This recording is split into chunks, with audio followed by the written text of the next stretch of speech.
اتحیات میں شہادت کی انگلی سے اشارہ کرنے کے بعد کس کیفیت میں رکھا جائے؟ کیا مٹھی باندھ کر رکھنی چاہیے یا مٹھی کھول کر عام حالت میں رکھنی چاہیے؟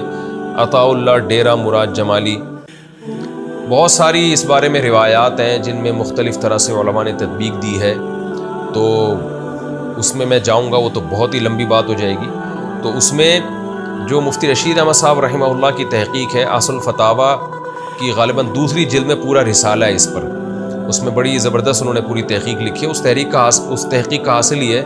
کہ یہ درمیانی انگلی اور انگوٹھے سے اس طرح سے چھلا بنایا جائے، اشہد اللہ پہ انگلی اٹھائی جائے اور الہ پہ جھکا دی جائے، گرائی نہ جائے، بس اتنا جھکا دی جائے۔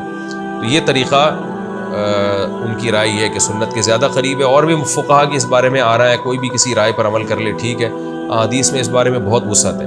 لیکن یہ جو ہمارے یہاں بعض حضرات نے شروع کر دی اس طرح سے انگلی ہلاتے ہیں، یہ ہمیں کسی حدیث میں نہیں ملتا۔ جس طرح جو حدیث پیش کی جاتی ہے اس کا جو ترجمہ کیا جاتا ہے وہ ترجمہ اس کا بنتا نہیں ہے، اور یہ اجماع امت کے بھی خلاف ہے۔ ہمیں نہیں ملتا کہیں اسلاف میں کوئی ایک بھی اس کا قائل تھا کہ اس طرح سے نماز میں انگلی ہلائی جائے،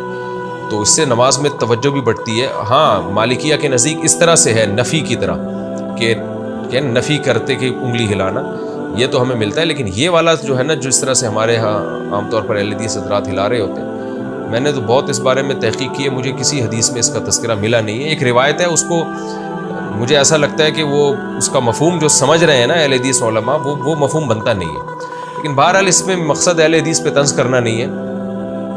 بتانا یہ کہ یہ کہیں بھی ثابت نہیں ہے۔ یہ جو کیفیت ہے نا ہمیں اسلاف میں تو ملتا ہی نہیں ہے اس کا کہیں بھی کہ اس طرح سے انگلی ہلائی جائے،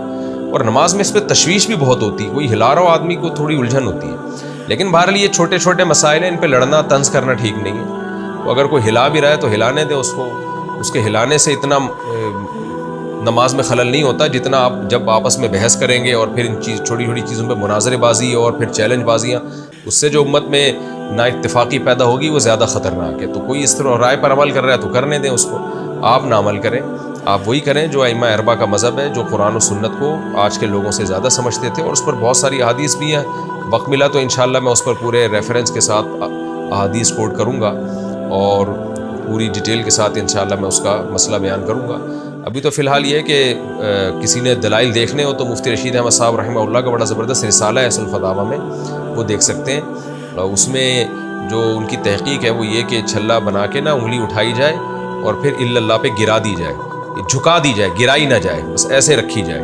یہ بھی ایک رائے ہے۔ باقی کوئی کسی اور طریقے سے عمل کرتا ہے تو وہ بھی ٹھیک ہے، اور کوئی انگلی نہیں اٹھاتا بیٹھا ہی رہتا ہے ایسی تو بھی ٹھیک ہے۔ یہ کوئی اتنے بڑے مسائل نہیں ہیں جن میں کوئی بہت زیادہ وقت کو اپنا ضائع کیا جائے یا اس کو ایشو بنایا جائے۔